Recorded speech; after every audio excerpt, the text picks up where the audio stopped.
Afternoon, everyone. We're just going to start recording. We've got a few people coming in the meeting room, and hopefully a couple of them are some folks that we're hoping will be contributing to the activity today. We got them. They're under. I think they might be in here. Well, welcome everyone.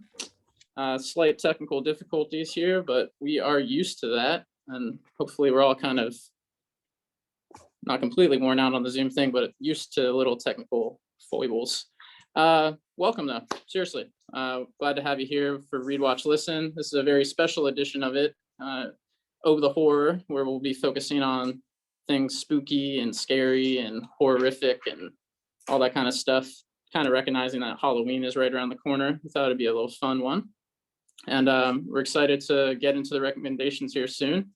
As always, the way Read, Watch, Listen works is 3 rounds of staff source recommendations.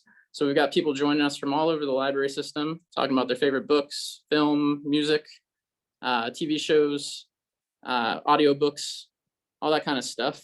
Anything that you can get with your library card here. So this might be the first time that you hear of certain services like Hoopla or Cloud Library. If those are completely foreign to you, someone at your local branch would be more than happy to walk you through how to get those onto your devices, because it's a really nice feature of having a library card here with us and a cool way to get some media onto your phone and into your life.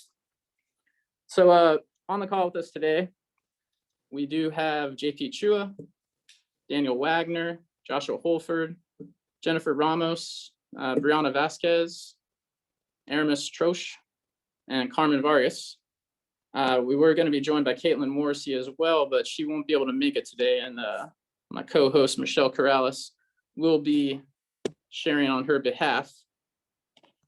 So without further ado, we are going to get started with our read round. It seems like some folks might, okay, there we go, never mind. Here comes the read round. And we are going to start with Caitlin's recommendation here, Horror Store by Grady Hendrix. And go ahead, Michelle, take it away. And what did Okay, Caitlin was nice enough to write up a little bit about the book she chose. So she chose Horror Store, and she says, Horror Store follows the employees of Orsk, an IKEA-esque furniture store. After strange acts of vandalism keep occurring in the store, a group is asked to stay overnight to keep watch. While the group is on patrol, a bunch of strange things keep happening, and we follow the events until the morning after. Overall, the book is a campy horror, so it's very funny and can be a little dramatic at times.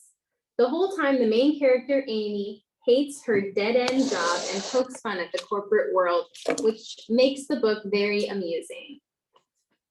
Those are Caitlin's words. Thank you, Caitlin, for that. Yeah, she sees this.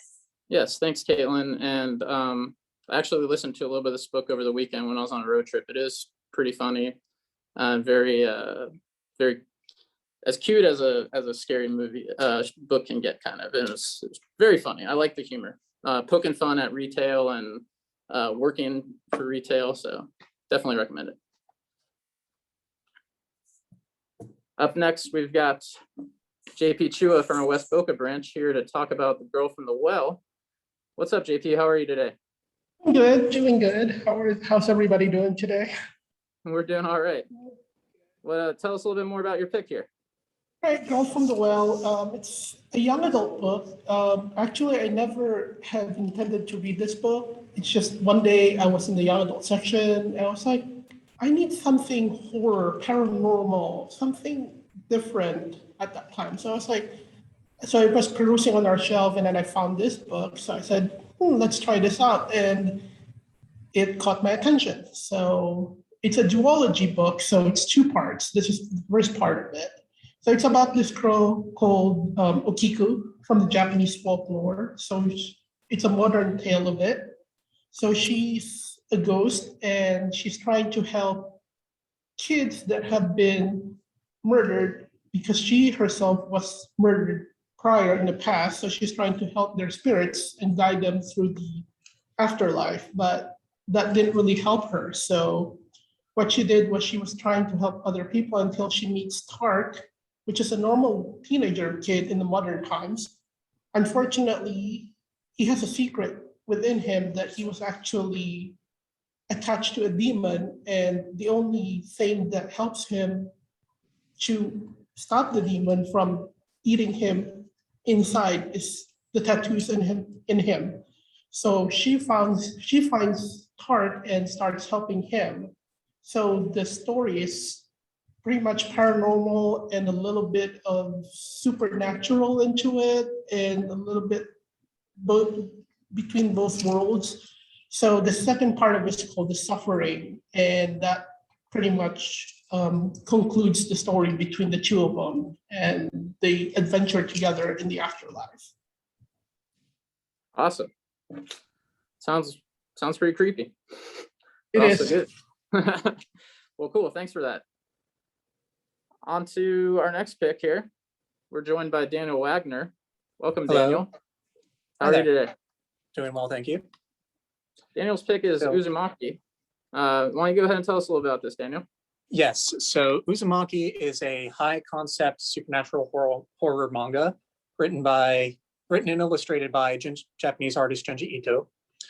And he's known for such works as Tomi and The Enigma of Amigara Fault. And the story concerns a young teenage girl, Kiri, who begins to notice strange and unsettling events in her hometown of Kuruzo-cho that all seem to focus around the appearance and influence of spirals. Soon, the townsfolk become obsessed with spirals and their seemingly demonic power, and it becomes apparent that the town is cursed by them. Spirals begin to invade people's bodies, transforming them into nightmarish creatures that can no longer be considered human. Windstorms in the form of spiraling tornadoes ravage the town, the destruction of which slowly reveals a dark and disturbing secret that Kiri must confront lest she be consumed. And this manga features incredible artwork with a direct, detailed, and visually striking style that your nightmares will process long after you finish reading, and you'll never look at spirals the same way again. And Uzumaki is also set to have an anime adaptation through Cartoon Network's Adult Swim in 2022. Ooh, Oh, very cool. exciting. Maybe Michelle will watch that. I will definitely watch that. Awesome pick, Daniel. Thanks so much. Very welcome. Skipped one on accident there. Oops. On to Josh Holford's pick for the month here. This is the Final Girl Support Group by Grady Hendrix. And if you're paying attention, you'll see that that's a second pick by Grady Hendrix in this read round. So if you're looking for something good to read, I'd say that's maybe the first time we've had the same author recommended twice in a round here, Michelle. Yep. But tell us a little bit more about this, Josh. So this book just came out a couple months ago, I think. I got to read it as a ARC advanced copy. But this book is basically, it makes you think what happens to the final girls, the girls who survive after serial killer attacks, like from Scream or Freddy Krueger or Jason, like all those people that survive. What happens to them in their lives after they survive? Well, basically, they started a support group to help other final girls and themselves deal with the trauma that happened afterwards. And it's a place where they could come and support one another and deal with the issues. But what happens when someone starts trying to kill those final girls all over again? And that's basically what the story is about. Awesome. I love this. I mean, Grady Hendrix seems to have like a really nice grasp on like high concept sort of commentary when it mixed in. I would want to read this one too. Sounds cool. It is So is this really one also like kind of a comedy and horror at the same time, like Horror Store? There are some comedic elements, but it focuses more on the action side of it, I guess, like more the fast pace. Ah, cool. Thank you so much. Thanks, Josh. Brings us to Jennifer Ramos from our Jupiter branch. She'll be sharing on The Twisted Ones by T. Kingfisher. How are you today, Jennifer? Doing good. Excited to share my pick here. So The Twisted Ones is like a really great story, and I tend to recommend it to patrons who are maybe unsure about reading a horror book, they don't have a lot of experience with it, or they're looking for a horror book that maybe isn't too focused on gratuitous violence in it. And so the Twisted Ones basic synopsis is this young woman receives a phone call from her father, and he is asking her to go clear out her grandmother's house. Her grandmother has recently passed away and was a bit of a hoarder. So she takes her dog and she goes to the house and she's cleaning the house. And while she's there, she finds the diary of her grandfather. And as she's reading the diary, you know, strange things start happening. A little bit of spooky stuff is happening. And she's realizing that the diary is basically chronicling his descent into madness, or so she assumes, because it's getting more and more incoherent as time goes on. And while this is happening, like in the woods, she's starting to see some kind of spooky things. And it just is a very atmospheric book, very creepy. And I just love the found footage theme that it goes with, because it's part almost epistolary novel because of all the diary entries. And I really love this one particular fact about it, which is, you know, typically when you see a horror movie or you're reading a horror book, there's always one scene where you're like, why are you doing this? Do not go into the dark basement. How dare you? Like, that's obviously, you don't do that. And her moment comes where she's like, okay, I'm done with this. We got to go. I'm not gonna, you know, this is getting too weird. Let's go. But her moment, the reason she chooses to stay is her dog gets loose and goes into the woods. And she's like, well, I can't leave without my dog. And I feel like that kind of is reflective on me a little bit. If I felt like I was in a horror movie and my dog was lost, I was like, okay, I can't go. I can't leave without my dog. So that was a really fun part of the book. So it does have a little bit of comedy in it for moments like that. But yeah, I would definitely recommend this to anybody who is looking for a nice, I don't know if I want to say nice, a good spooky book, but that doesn't have a lot of blood and gore with it. Cool. That sounds right up my alley. I don't know how much blood and gore I can handle, and I would feel the same way if my cat was out there. So Can't leave without it. can't live without Dolly. Thank you, Jennifer. We gotta save the fur babies. Absolutely. Exactly. That brings us to Brianna Vasquez from our Green Acres branch. Hi, Brianna. Hi. Brianna's going to be sharing about Blackwater Sister by Zen Cho. Tell us more about your pick, Brianna. So my book is kind of like more on the slightly creepy side. It's not scary because I don't really do horror that much. But I have a little summary here. The main character, Jess, ends up moving back to Malaysia after living in America her whole life with her parents, and they're staying with like family again in Malaysia. And at first she starts hearing like voices, and she kind of chalks it up to like being like stressed out. She didn't think much of it. And then she later finds out that she's actually a medium, and it's her dead grandmother that she's been estranged from her whole life that's kind of like haunting her. And then later on she kind of starts poking her head around from like basically she was at like I forgot the word, but she was somewhere and she accidentally like angers like an old god. So that's kind of like how that's the plot of the story. And her grandmother also used to serve this god, and her grandmother's like, I can't help you now. So it's like, it's pretty cool. It has like ghosts in it, and it has like a lot of vengeance and stuff like that. So it was more up my alley. It wasn't exactly fantasy. I usually read fantasy, but I like the paranormal element to it. Very cool. Yeah, it's good to kind of read a wide range of things. So, Yeah. and I'm glad we got one on here that isn't super, super scary, because like maybe I'll read that one too. I'm more of a suspense guy. Yeah, it's nice to also read about like an American plopped in a different country that she's not used to. Yeah, I was gonna ask, do they talk about like the little culture shock there, even though it's her background, American? It right? wasn't, they don't really go deep into the culture shock, but they do like make comments about like how bad she is at speaking her native language and stuff like that. But then as it progresses, she gets more fluent and natural and like is able to connect with more people because of it. Oh, cool. I like that. Thanks so much. Thanks, Brianna.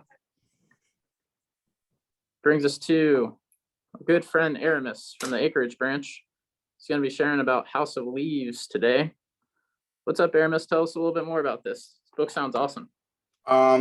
So House of Leaves is similar vibe to the book that Jennifer was recommending, The Twisted Ones, in that is kind of a book about finding somebody else's book. But it is mostly, it's very mind-bending. So if you like things like Naked Lunch, stuff like that, where it's like very twisty and strange, David Lynch, like I don't know what's going on, why are these like strange things happening? There's not a lot of explanations. There's just a lot of like mystery and threat and menace, and you know, you start wondering like, is the main character going nuts? Am I going nuts? House of Leaves is great for that. In addition to being I think there are digital copies of this that exist. I would not recommend it. I only listed the physical versions because it is also a work of art. Like it is a visual art book. It's a longish book, but there's a lot of typographical art and things that go on in the book. For anyone that's into crossword puzzles and things like that, there's lots of hidden clues and secrets and mysteries that are buried into the writing of the actual book, where you can start unearthing like extra pieces of things. Just to give you an example of something, there is a chapter where all of the words have initial capital letters. And after I read it all, I kind of absorbed it. And then I noticed that if I just read the first capital letters, it actually started spelling out another different message. So it's that kind of book. It's a real, like, if you like, going down the rabbit hole of like really intense, what is this mystery? What is going on here? Kind of stuff. House of Leaves is a great book. Very slow burn, kind of eerie, spooky stuff. Reminds me a lot also of the things that are scary, the cosmic horror of Call of Cthulhu and Lovecraft and things like that. So it's not a lot of blood and gore and serial killers. It's more like that slow creeping dread. So if you like that kind of stuff, I would definitely check out House of Leaves. Atmospheric, very spooky. I kept having to put it down because it would give horrible nightmares. So I like the way it sounds. Thanks, Aramis. All right. On to Carmen Vargas, also from our Acreage branch, with Hi. Her Body and Other Parties. What's up, Carmen? Tell us a little bit more about this. So, Her Body and Other Parties is a short story anthology by Carmen Maria Machado. And it's 8 different little stories that all are, I wouldn't say horrifying necessarily, but like all eat at you in different ways. So we have like, one of them is making its own script of SVU, Law and Order, but the characters have like Olivia Benton and Stadler end up having like doppelgangers they have to fight later, or ghosts with bells in their eyes, and those are the victims. And you just like watch as the story goes from like kind of normal script, what you'd expect in an episode, to like absolutely surreal. And all the stories in that anthology are kind of like that. So it's fun. It's just unusual and spooky and very not like twisty, but very much otherworldly, kind of like the dimension just next to ours and all the magic that happens in it. So that's very entertaining to me. And just the fact it's like a few different stories, you don't have to stick with one. You just can go 8 days of experiencing it all. Yeah, I second Carmen on this one, just because I have had the opportunity to read this one, and I vouch for it being very unlike anything else I've ever read before. So I give it a strong recommendation too, if that is worth anything to the callers. Thank you, Carmen. All right. That concludes our first round. We'll be moving on to the watch now. So this will be a collection of movies or TV shows fitting under the theme here that we're going for today. We're going to kick it off with Caitlin's pick. And of course, we have Michelle here again, sharing on her behalf. So this first movie is Midsommar, All right. another creepy one. And so what Caitlin has to say for Midsummer is, after the main character, Danny, is traumatized after the death of her family, she follows her boyfriend and his group of friends to Sweden for the Midsummer celebration. As soon as they arrive, it's a huge culture shock to the whole group. They are staying with a cult that has pretty wild practices. This movie has crazy visuals, beautiful cinematography, and a story that will stick with you for weeks after you've watched it. If you're a fan of Florence Pugh, I highly recommend, but a huge gore warning to anybody who is sensitive to that. Thank you, Caitlin. Now, there's some pretty wild scenes in that for sure. A lot of this mysterious psychedelic substance induced weirdness. So yeah, it gets You can pretty. tell it's very gory because every single one of us were nodding our heads. Yeah, there's not a ton of gory scenes, but every scene that's gory is very gory. Yes. I'm just going to throw my 2 cents in. The thing I liked about this is it managed to make summertime and sunshine and flowers terrifying. So I thought that was a real, like, you're really going for 100% if you can make that scary. Yeah. I don't know if you guys know, but the director of this movie did Hereditary. And if you had watched that movie, that one is done in like complete darkness. And the director purposely made these two to be opposite of each other. Okay. Like this one is full of lightness and it's folk horror. And that one was purposely done in like all dark tones. I'm So- still traumatized by Hereditary. Just have to put that out there. This is Michelle speaking. Okay. Traumatizing. I was clicking my tongue under my mask. Yeah, speaking of horrible scenes, I mean, I don't think anything's really ever topped that scene. Anyways, if you want to see something freaky, Hereditary is another good one. That brings us to our next one here. A little humor on this one. We're back to JP with Trick or Treat. Tell us about this, JP. All right, Trick or Treat. Well, this one came out in 2007. I actually didn't have a lot of high quality when I went in to see this movie in the theaters. I was dragged by a friend, so I was like, okay, it's Halloween, it's horror, and like, so I'll go. So it's a horror comedy anthology. So it's set during the time of Halloween. So the character Sam, which is the little kid, which you see in the picture with that burlap sack on his head. So we see the town of Warren Valley, Ohio through his eyes, what's going on during the time of Halloween. So you have the principal, you have the bus driver, which is also the neighbor. So you get to see what's going on in the town. There's murder, there's just your typical horror stuff going on. There's werewolves in one part of the scene. So it's split into 3 parts. So it's like, first part, you have they focus on the little kid, and then the second part, they focus on the principal, and then the third part, they focus on the bus driver, and then the whole movie kind of melts into one. So it's a little bit of gore in it, but not a lot, because they made it a horror comedy. It's by Bryan Singer, which did, like the X-Men films. So it has a pretty good cast on it too. So if you want like something lighthearted that's not like really crazy bad, I would recommend this. I always watch this on Halloween along with Hocus Pocus by Disney. That's like my 2 Halloween favorites. Love me some Hocus Pocus. Yeah, this might be a hocus pocus year for me too, now that you mention it. Well, thank you, JP. I got a second JP's thing. Trick or treat is like a Halloween staple. Like you gotta. It's Of course, absolutely. Okay, yeah, I've never seen it, so I'm trying to go pretty heavy on the Halloween theme this year, so I'm gonna put that on my list too. Brings us to Daniel again, with a TV show called The Terror. The show Yes. sounds awesome, Daniel. Tell us about it.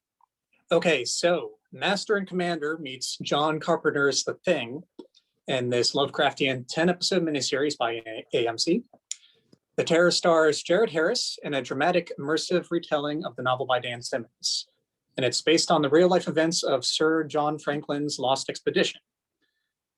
The Terror gives us a glimpse into the possible fates of 129 men who set out to find the Northwest Passage through the Arctic, only to never be seen again.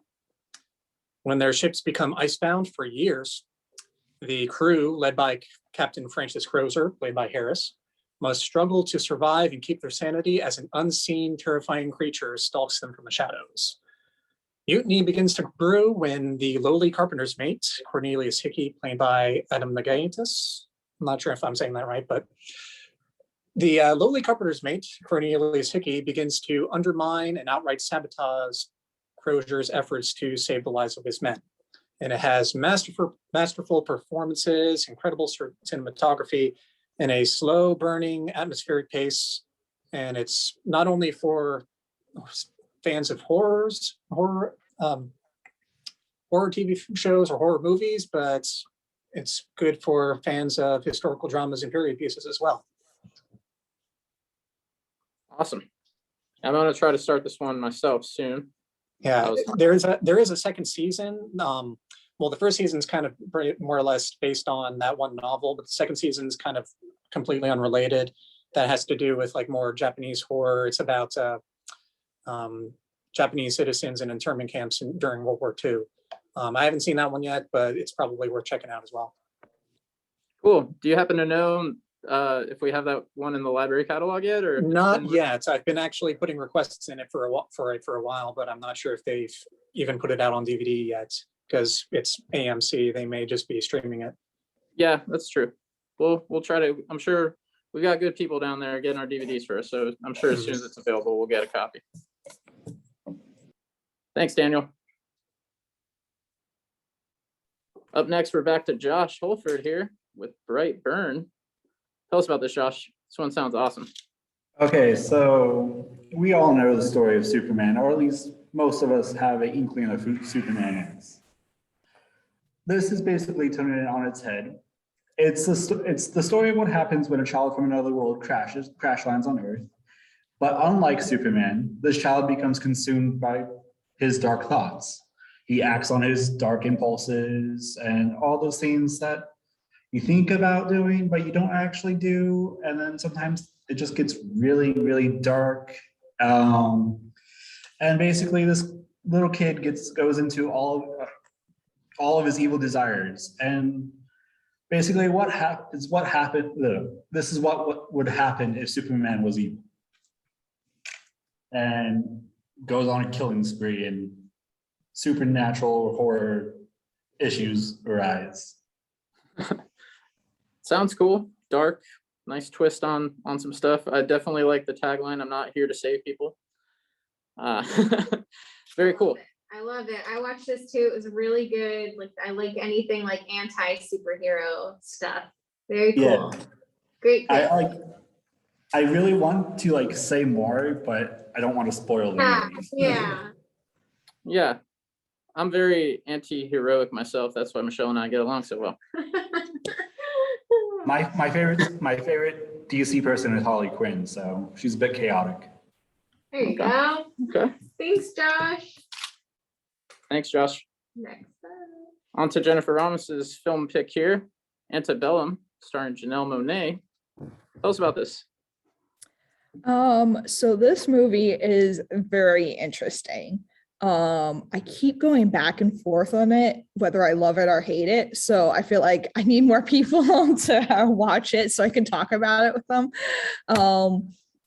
This is a really interesting movie. It opens up with the main character working on a plantation, Civil War era.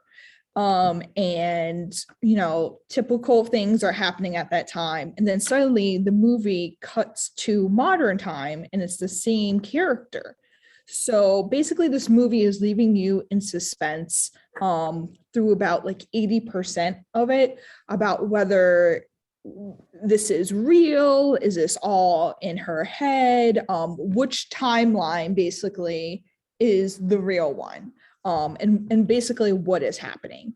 And so I don't want to get into it too much, but if you can stay with it through to the end has this big twist that you really don't see coming. But it was very interesting to stay with it this whole time. And this is the first time I've seen her in a movie. This might have been her first movie. I'm not quite sure. She's normally she's an artist, a musician. So I was very interested to see her acting skills in this one, because sometimes you can be a great musician, but not actually a great actor, and vice versa. So, but I really hope she comes out with more things, because this was a very interesting movie to watch. I will say that this, as opposed to my first pick, which doesn't have much violence at all, you can just be like a thriller person and like that book. There is blood and gore that is typical for the time period that this is happening in. So just be aware of that. Awesome. And thank you for a little trigger warning, but I've seen one of the film that Janelle Monáe is in. She's definitely a good actress too. Interested in watching this too, just for the concept. Seems like probably a powerful movie too. Thank you, Jennifer. On to my favorite movie pick of the day. Not that I have favorites, but it's probably my favorite one that I've seen. Good Halloween Yes. classic. Brianna here to talk about The Haunted Mansion. Never gets old. I just want to add on to the last one. I think Janelle Monáe, I know she was in Hidden Figures at least, but I feel like she's in a bit more projects lately. She was in Hidden Figures? Yeah. Yeah. It's kind of I remember before her, and I saw that movie and I love that movie. it was Wow. before she sort of broke out as a musician too, I think. So maybe. Mhm. Yeah. I guess I need to rewatch that then. Totally missed her. Yeah, so The Haunted Mansion is just like my favorite. I grew up watching it. It was my favorite one. I love Madame Leota. I actually don't have my pins, but I have a Madame Leota pin and shirt and stuff like that. But this, I think, is based on the Disney ride. So the ride was first, and then they made a movie based on it. And Eddie Murphy and his wife in the movie are both real estate agents, and he is a bit of a workaholic. So during their vacation, he decides to kind of like go off the path and check out one of the homes that I guess they want to sell. And they kind of get stuck there, and they find out that it's haunted. And one of the owners kind of is tricked into thinking that Eddie Murphy's wife was like his lost love from years ago. So they like, based on confusion, he kind of kidnaps his wife, and now he's trying to like get his wife back, and his kids are involved. It's really comedic and funny and lighthearted. It's a good movie. It is a good one. I like the family friendly Eddie Murphy. It's really nice. Yeah. Spooky, happy spooky. Yeah, for sure. Mhm. Thank you, Brianna. Thank you, Brianna. All right. On to Aramis here with another, what I would say is probably a Halloween staple for folks that are trying to watch maybe a scary movie every day this month. Tell us about Tucker and Dale versus Evil here, Aramis. Tucker and Dale versus Evil is, so the book I recommended, similar contrast to Jennifer's, but in a different way. Very cerebral, very twisty, very like Tucker and Dale is not that. It is just pure like popcorn and candy corn fun. It's very, very, it's silly because it is a horror comedy, but it is a well written and well acted silly. These two redneck good old boys go to the kind of swamp-ish area to go fishing and hunting and have like a fun buddy weekend together, have some beers and relax. And these young, attractive teenagers all go to the woods too. And they just keep getting killed in increasingly improbable ways that always seem like they are the fault of the two rednecks who are just there trying to like have a peaceful weekend. And it turns into a like beautiful, attractive, popular city teenagers versus these two country guys, as the country guys are just trying to not get killed by these kids who keep trying to kill them and accidentally killing themselves. It's very, very funny. I highly recommend it. It is gory, but in a comedic way. So definitely a trigger warning on gore, but if you don't mind some gore, and I'm not a gore person, it's very much played for laughs. Like even the gore is played for laughs. I would give this a watch. It's really, really funny.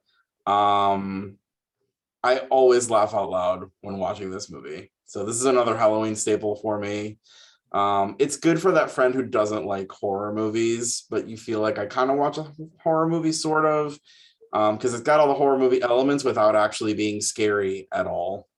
So it's a lot of fun. Is it like Zombieland?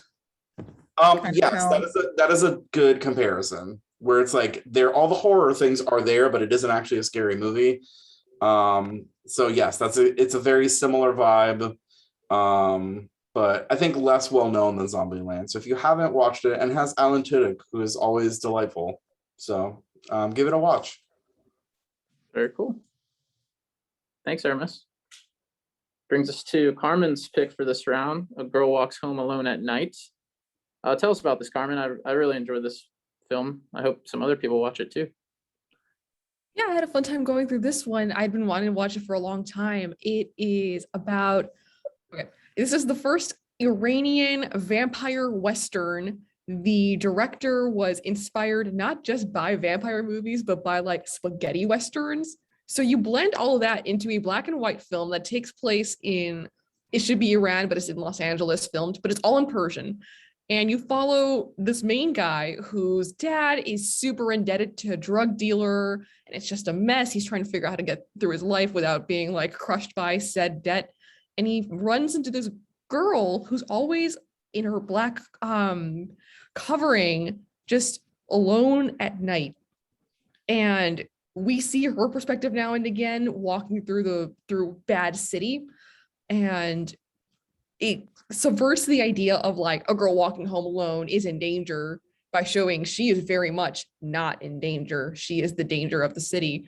And their little romance together, trying to find kind of a common ground in this awful situation they're trapped in.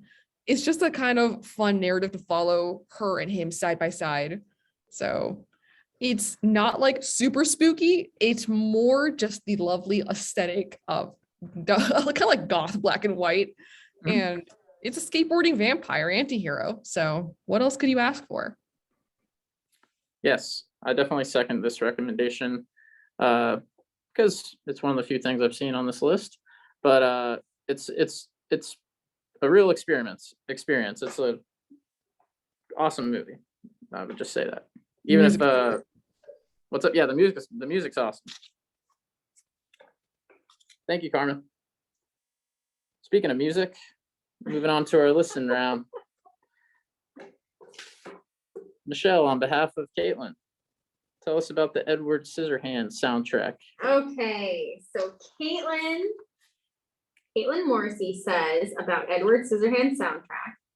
The soundtrack for Edward Scissorhands is a collaboration between director Tim Burton and composer Danny Elfman. After watching the movie, the soundtrack stuck with me because of its eerie but beautiful sound. Elfman uses the choir in a very haunting way that perfectly displays the feeling of a scene. If you've enjoyed any other Tim Burton films, I'd recommend giving this one a listen. Thank you, Caitlin. I loved the movie and I loved this. Well, I loved the soundtrack while watching the movie. So Yeah, it's pretty I think perfect this is a movie. really good pick. Definitely. On to JP here with the audiobook, The Outsider by Stephen King. Haven't read the book, but I did see the miniseries. Tell us about the book though here, JP. So Stephen King, The Outsider. This one came out in 2018, so a few years ago. Typical Stephen King books. It starts out in a small town. It starts in Flint City, Oklahoma, which is a fictional town. I just actually looked it up today because I was like, where is it? This is actually an actual town, so it was actually fictional. That's why in the show it's in Georgia. They changed the setting. So Outsider, it's about this town who there's a murder, a kid was killed, and they're trying to figure out who killed the kid. And then there was the coach. They found out that he probably did it because there was a lot of people that says, oh, he did it. And typical Stephen King fashion, there's a lot of gore, a little bit on it. So when you listen to the audio, they actually don't explain that it's kind of really gory sometimes. I have to cringe when I was listening to it while I was doing my walks. It's an 18-hour book to listen.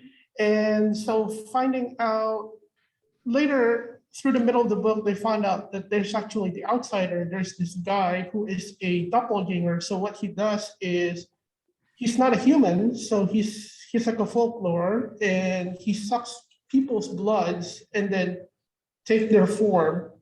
So towards the end, they had to get Holly Gibney, which is the other main character, but she's also in the other series that Stephen King did prior to this book, which is Mr. Mercedes. So she's back on this book, so she has to help the detectives figure out who this outsider was and what the outsider is. So practically at the end, they figure out that he was actually doing all of these things. So if you like paranormal, horror, detective, science fiction-y kind of thing, you expect from Stephen King, like It, Dreamwalker. It's similar fashion, the way he writes. This one's actually not a big book. It's only 560 pages as opposed to his other 800, 900 page books. But it's a good listen if you like this kind of story. Very cool. Yeah, I imagine that's a good listen. Yeah, I like the TV show. So if I'm gonna do a Stephen King, I think this would be on the top of my list for sure. Thanks, JP. Brings us back to Daniel here with the Twin Peaks music from the limited event series, which is a musical experience, but I'm not sure if you're familiar with the show. I'm sure Daniel will tell us a lot more about it. Yeah, so I actually confess that this is kind of my backdoor way of talking about Twin Peaks, the TV show. But this collection of songs from the 2017 Showtime revival stands alone in its own right in creating the perfect musical backdrop for the Halloween season. It spans an eclectic assortment of genres from classic oldies to rock to modern shoegaze and industrial metal. And like the TV show that the album comes from, its contrast of dreamlike instrumental and vocal performances with irregular and nightmarish soundscapes blends together in something wholly unique. It features indie artists such as the Cactus Blossoms and Au Revoir Simone, as well as the bands Nine Inch Nails and ZZ Top. Some of my personal favorites include Shadow by Chromatics and No Stars by Rebecca Del Rio. Each song from the album was chosen by David Lynch himself, and he's the creator and director of Twin Peaks and is also famous for his surreal art house films Mulholland Drive and Blue Velvet, all of which are worth checking out if you're into surreal sort of suspenseful horror and supernatural with supernatural elements, that sort of thing. So I really like it. Yes. Awesome, Daniel. Yeah, if you're looking for a creepy one of his too, Eraserhead's always good for the Halloween season, I think. Oh yeah, I almost thought about talking about that for Watch, but I was like, do I really want to expose people to this just yet? But I make sure to put it out on one of our displays every now and then, and it seems to circulate pretty well. So very cool. Yeah, one thing I'd like to mention too, for everyone watching, listening, or maybe checking out the recording after this, if you're not familiar with Hoopla, when you download a music album on there, one very cool thing is you get the entire thing. So it's not just a single track or whatever. So for the duration of your checkout, you'll have the entire album at your disposal. And I'm kind of like an album guy myself, where you go on the journey from beginning to end. So I always try to plug that feature of Hoopla because I think it's a really nice way to get some music. Thank you, Daniel. On to the other end of the soundtrack spectrum here with Josh Holford. He picked Icon, Disney Villains. I love this pick. I love the direction. Tell us more about it, Josh. Well, honestly, I'm just a big fan of the villains in Disney. Like, I don't root for them per se, but like, I'm sympathetic. And just, they also tend to have some of the best songs. Like, Poor Unfortunate Souls is one of my all-time favorite Disney songs. Cruella de Vil's song, like Oogie Boogie song, like they're all just amazing. And honestly, it's just a fun thing to listen to if you like Disney music. Gets you into that Halloween spirit. I agree. Every time when I'm in my house and I play this, I'm like, ooh, it's Halloween. Like, Yes. it. Yeah, I like Cruella de Vil. Oh yeah. She's cool. I don't like Gaston that much, but I like Cruella de Vil. Yeah, no one likes Gaston now. I think that's the point, right? Gaston likes Gaston. Yes. Gaston only has one person in his fan club, and that's himself. He's just a big himbo. Very cool. Yeah, I like this. Nice. Awesome.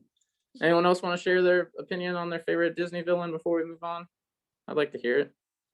No? Well, mine is in there. It's actually all the way to the right on the top corner from Princess and the Frog. He's one of my Oh. favorites right now, Dr. Facilier.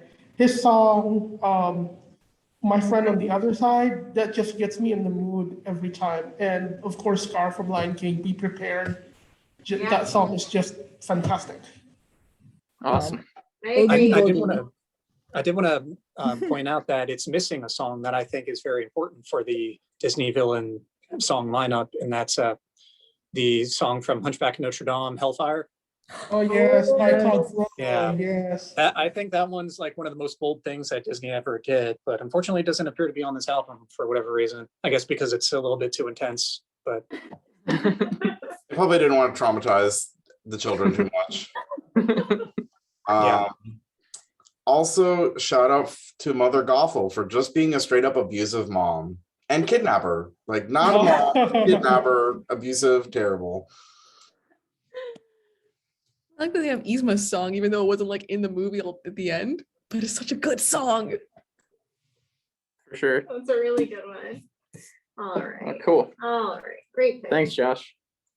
Back to Cool. Jennifer here with another audiobook for the listen round.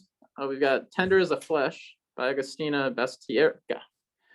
Tell us about this. This is a very creepy This premise. is part of her progressively creepier list recommendation. Yes, you've caught on. I started out tame and now I'm working up to like the ultimate.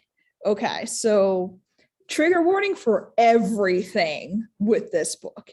Everything you can think of, it's in this book. And it is honestly one of the best books I have ever read in my entire life. But it is extremely intense. I have to warn people about that. So the basic premise of this story is that a virus has happened and all animals cannot be eaten anymore. So you can't have, cattle, pigs, all that, no animals. So what the government decides to do is we are going to start eating humans instead. So we will start breeding humans who are not like contributing to society, and we will have them in, a meat processing facility. And the author gives like a blow-by-blow account of how people are turned into products that are being used in tannery, a butcher shop, game reserve, breeding center, research laboratory, anything that you would normally see an animal do. Humans are being used in that way. And this is definitely not for the faint of heart. It is an unflinching depiction that is very, very explicit and very stomach churning. But so one of my coworkers was read it at the same time I did. And when she was finished, she was like, I'm going to turn vegan now. And I've pretty much shared the same sentiment as her because it's pretty intense. But the author just has such skill in the way that she wrote it that it turned a bleak book into like a page turner. You cannot stop. Once you start, you cannot stop. It is just that good. This is the first book that has ever given me nightmares, though. I will say that. So I feel like I'm read this book, but also it will traumatize you. But it would be very remiss for me not to talk about it just because the author just has such skill. This is the first time I've ever read anything by her. This is a translated work. She is an Argentinian author, and I hope whatever she writes next gets translated because she knows how to write. She, made this story very visceral for me. And she has great talent, and definitely the audiobook version is the way to go with this because it has a fantastic narrator. So tender as the flesh. Very cool. Good sound effects. It doesn't, it will not give you sound effects except for the sound of the bats. And if you know how bats are used in a meat processing plant, there you go. Just want squelching. Do you want sound effects from this book? Like, I don't. Besides that, yeah, it's what I feel like gets this you is the way it's- you would have to go because like you said, it's very descriptive. So like listening to it would probably be the best way to do it. if It you wanted is. to. It's so compelling. It's so gritty. Honestly, I had to take breaks during listening to this. I had to stop. Like I would stop and I'd be like, okay, and then start again, which is the same way I felt about the Underground Railroad by Colson Whitehead. But this is 3 times as descriptive and gritty as that is. So just putting that out there. Enjoy. Thanks, Awesome. Jennifer. All Enjoy and brace yourself. Yes. On to the next one. Brianna's back here in the listen round. I'm not going to say the name of this for obvious reasons, but it starts with a B. Beetlejuice. Okay. Well, tell us about this, Brianna. Okay, so this actually they took the movie Beetlejuice and they adapted it for Broadway. I want to say 2019. It was still pretty new before they had to shut down because of COVID. And unfortunately, during COVID, they decided to cancel it. So they were saying that like once COVID is over, that they're not going to bring it back. But some good news is that because they broke so many records and with such a good fan base that they're able to bring it back now. It's just going to be in a different theater. It just seems like a pretty incredible thing to watch in person. Just like the acting and the songs are pretty good. It's still really funny. It's touching moments with like the characters. And I really like it. And I don't know if like people, and I feel like if you guys like listen to it, you probably would like recognize some sound bites that people are using now for like random memes on like TikTok and stuff like that. Cause it's really funny and really comedic and stuff like that. Awesome. Thank you. Yeah, no, it's literally all over TikTok. It's all over. Brianna likes to lighten the mood.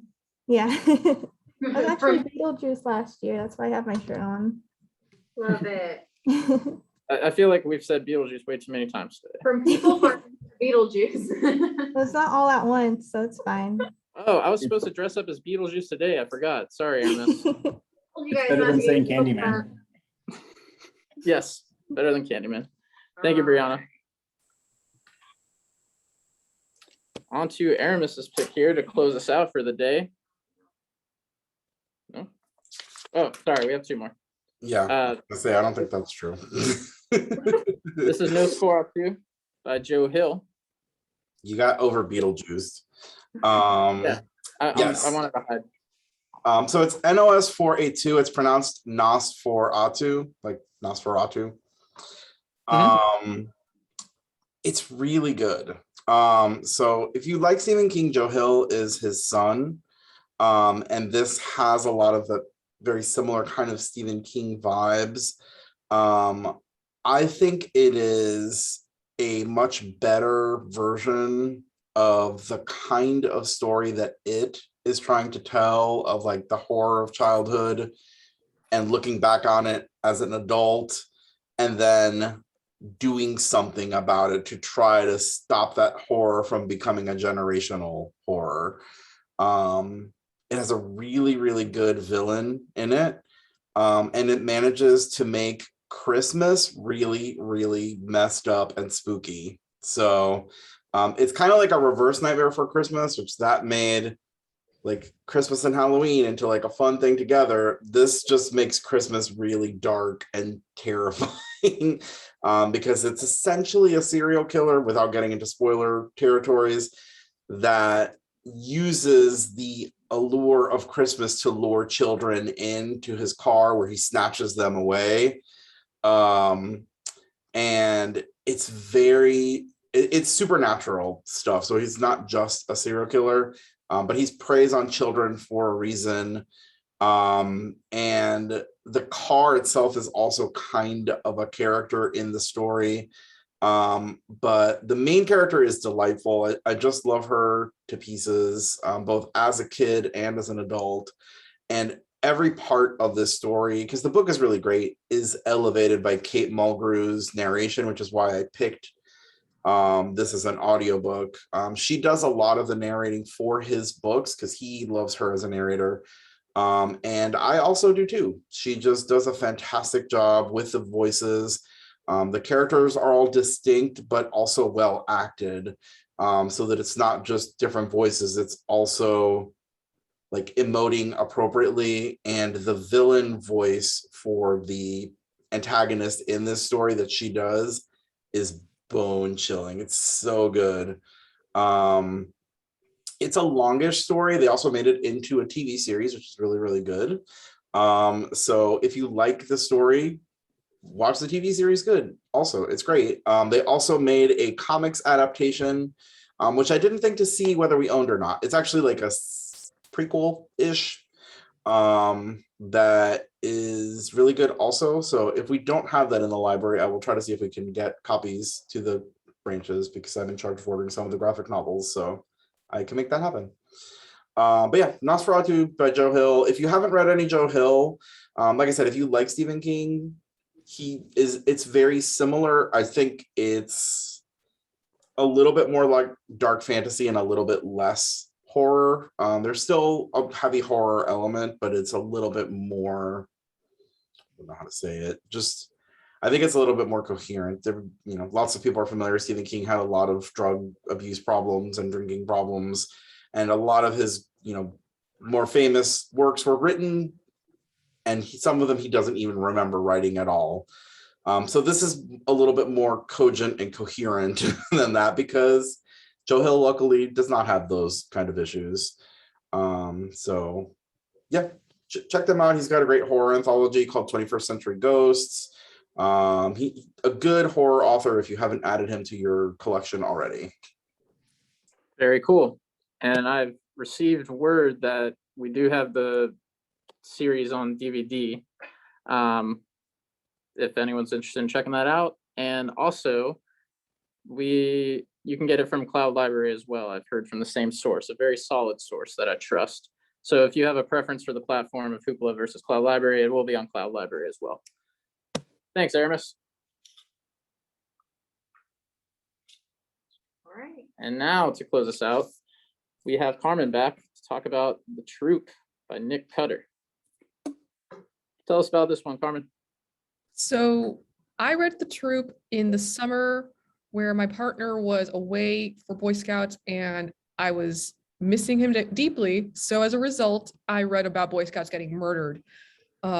This story follows a troop of Boy Scouts who go to a remote island and everything should be fine for their last little hurrah until a super infected man comes to the island and as a walking bioweapon infects them all. It's fantastic. It's child murder if you're into that. It's the audiobook is really cool because the guy has like such a slimy kind of voice, like sleazy, sardonic. You get all the feel of like angsty 14-year-old that kind of doesn't want to be there, but you're already there. But now it's just horror happening. It reads the way that like a Chuck Palahniuk novel kind of reads, and it's also interspersed with interviews and articles about all sort of. I wasn't pissed necessarily. It's just all sorts of paranormal, and it feels so fun. So it's delightful summer, tear you apart kind of vibes. Awesome. I mean, Aramis couldn't handle it, so it might be worth reading, you know? I really like that you read this because your partner was away. Like doing the same thing. I had to channel it somewhere. Aramis was like, "Oh, I'm reading this book that's terrible," and I'm like, "Tell me more." So, Boy Scouts camp. Well, awesome. I think that's a really great way to close this one out. Spend the rest of the month staying busy with some horrific things here. As always, thank you to everyone from around the library system that tuned in today to share their recommendations. We couldn't do this without you. And of course, thank you for watching the live stream of this. Hope you may have learned a thing or two that you'd like to add to your reading, watching, listening list. We will be taking off a couple months here to regroup, read, watch, listen, but we'll be back soon in another iteration. But until then, stay safe and healthy out there. And I will be sending out the list of everything recommended today. I put my email address in the chat earlier. If you ever need to get in touch about anything related to the library whatsoever, feel free to reach out. And once again, thanks. Enjoy the rest of your afternoon.